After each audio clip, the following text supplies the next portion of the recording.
Soviet Union ছিল ইউরোপিয়া পর্যন্ত বিস্তৃত একটি সমাজতান্ত্রিক দেশ, যার অস্তিত্ব ছিল 1918 সাল থেকে 1991 সাল পর্যন্ত। 1918 সালে রুশ সাম্রাজ্য ভেঙে যায়, ফিনল্যান্ড স্বাধীনতা লাভ করে। রুশ সাম্রাজ্যের রাশিয়া গণতান্ত্রিক লুহানস্ক, গণতান্ত্রিক দেহানস্ক ও তুর্কি উসমানীয় সাম্রাজ্য, জর্জিয়া, দক্ষিণ ওসেটিয়া, আর্মেনিয়া অংশ নিয়ে সোভিয়েত ইউনিয়ন গঠন করে।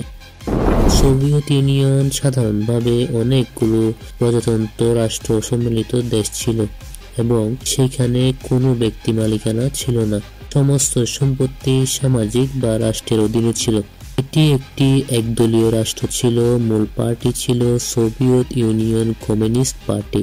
এই সমাজতান্ত্রিক দেশের রাজধানী ও সর্বাধিক জনসংখ্যা গরিষ্ঠ শহরগুলো হলো মস্কো, তিবিলিসি ও ইয়েরেভান।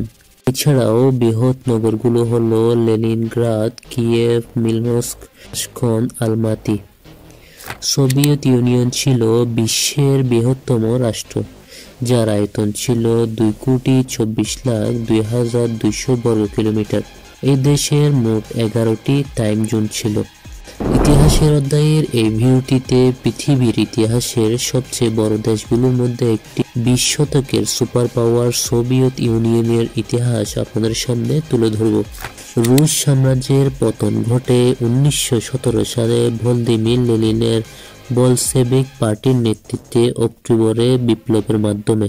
এই বিপ্লবে সারা বিশ্বের কমিউনিস্ট বিপ্লব হিসেবে পরিচিতি ছিল, যার ফলশ্রুতিতে তাত্ত্বিক দর্শনের ভিত্তিতে প্রথম সমাজতান্ত্রিক রাষ্ট্র সোভিয়েত ইউনিয়ন সৃষ্টি হয়। 1918 হতে 1920 সাল পর্যন্ত গৃহযুদ্ধের কবলে পড়ে সোভিয়েত ইউনিয়ন। ভৌগোলিক পরিসীমায় রুশ সাম্রাজ্যের পরবর্তী সোভিয়েত ঐক্য বিভিন্ন সময়ে পরিবর্তন হয়েছে, তবে সর্বশেষ বৃদ্ধির পর সোভিয়েত ঐক্যের ব্যাপ্তি দাঁড়ায় বাল্টিক রাষ্ট্রসমূহ, পূর্বে পোল্যান্ড ও সার্বিয়ান পর্যন্ত। এই অবস্থা ছিল দ্বিতীয় বিশ্বযুদ্ধের আগ পর্যন্ত। দ্বিতীয় বিশ্বযুদ্ধের পর পোল্যান্ড ও ফিনল্যান্ডকে সোভিয়েত ঐক্য হতে বিচ্ছিন্ন করা হয়। দ্বিতীয় বিশ্বযুদ্ধে সোভিয়েত ইউনিয়ন রাজনৈতিক, অর্থনৈতিক ও সামরিক শক্তিশালী ছিল। দ্বিতীয় বিশ্বযুদ্ধের সময় 1941 সালে 22 জুন নাৎসি জার্মানি সোভিয়েত ইউনিয়নে আক্রমণ করে। সোভিয়েতের কর্তৃপক্ষের তথ্যমতে এই সময় জার্মানরা 3.5 লাখ সোভিয়েত লালফৌজকে হত্যা করে। এছাড়াও তাদের হাতে সাধারণ মানুষও মারা যায়। জার্মান হামলার মুখে জোসেফ স্তালিন 1941 সালে 6 নভেম্বর জাতির উদ্দেশ্যে ভাষণ দেন। 19 বছরের শাসনামলে এটি ছিল জাতির উদ্দেশ্য তার দ্বিতীয় ভাষণ। স্তালিন তার ভাষণে দাবি করেন যে জার্মান হামলায় সোভিয়েত বাহিনীর 3.5 লাখ সেনা নিহত হলেও 45 লাখ জার্মান সেনা নিহত হয়েছে এবং বিজয় ধারপ্রান্তে। তবে রাজনৈতিক বিশ্লেষকরা দাবি করে এই সংখ্যা ছিল কল্পনাপ্রসূত। 1941 সালে ডিসেম্বর নাগাদ মস্কোর উপকণ্ঠে জার্মান সেনাদের আগ্রাসন মাত্রা স্তব্ধ এবং তাদের অগ্রভিযান থামিয়ে দেওয়ার আগ পর্যন্ত জার্মান সেনাদের বিরুদ্ধে লালফৌজের প্রতিরোধ অকার্যকর প্রমাণিত হয়। কিন্তু রাশিয়ার প্রচণ্ড ঠান্ডা আবহাওয়া জার্মান সেনাদের যুদ্ধের জন্য দুর্বিষহ হয়ে পড়ে। স্তালিনগ্রাদের যুদ্ধে জার্মানদের পরাজিত করতে সোভিয়েত মার্শাল গেওর্গি জুবের সঙ্গে স্তালিন একযোগে কলাকৌশল প্রণয়ন করে। 1948 সালের 27 জুলাই স্তালিনের 227 নম্বর অর্ডারে তার এই যুদ্ধের কৌশলচিত্র ফুটে ওঠে।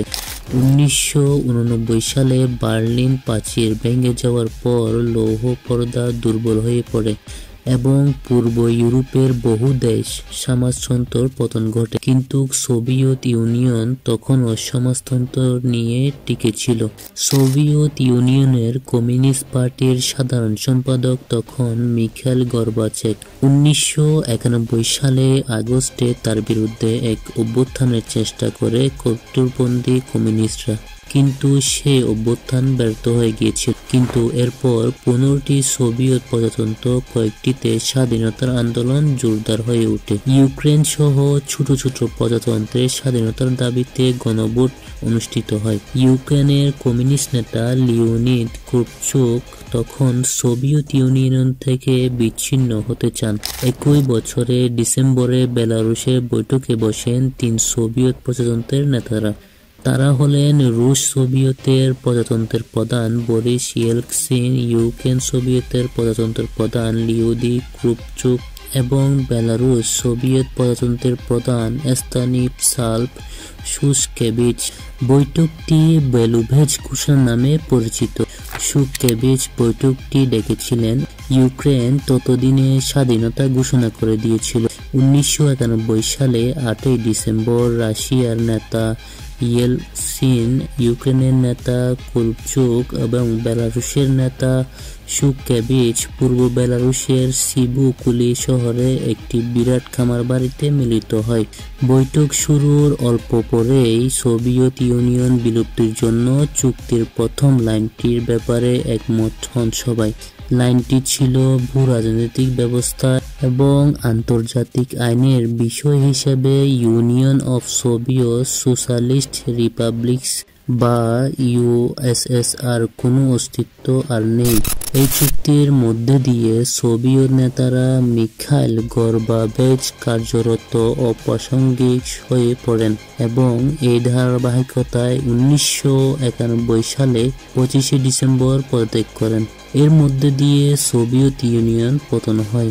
1991 সালে আনুষ্ঠানিক সোভিয়েত ইউনিয়ন বিলুপ্তি ঘটে ও 15টি রাষ্ট্র গঠিত হয়। সোভিয়েত ইউনিয়ন ভেঙে গেলে যে সকল দেশ হয় Azerbaijan, Armenia, Ukraine, Estonia, Uzbekistan, Kazakhstan, Kyrgyzstan, Georgia, Tajikistan, Turkmenistan, Belarus, Moldova, Russia, Latvia, Lithuania এইসব দেশ সোভিয়েত ইউনিয়ন ভেঙে যাওয়ার পর তাদের স্বাধীনতা ফিরে পায়। ইতিহাসের অধ্যায়ের এই ভিডিওটি যদি আপনাদের ভালো লেগে থাকে তাহলে চ্যানেলটি সাবস্ক্রাইব করে পাশে থাকার অনুরোধ রইল।